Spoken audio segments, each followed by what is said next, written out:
शिवजी चलल कैलास, गौरा रोवे छछोधार। शिवजी चलल कैलास, गौरा रोवे छछोधार। जऊ तू हुए शिव जोगी बनबो, रौरा के न करी है दिन पार। जऊ तू हुए शिव जोगी बनबो, दिनवा के न करी है पार। दिल लगी ना हमार, शिवजी चलल कैलास, गौरा रोवे छछोधार।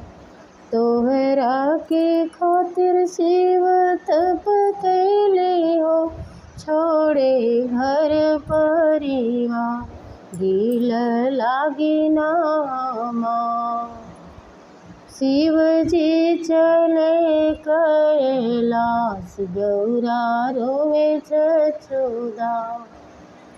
तोहरा के गौरा प्रिय परिवार, और नैहर ससुराल। हमरा के नाही गौरा के हो बाट हो, हम बस कैलास। हमरा के नाही गौरा के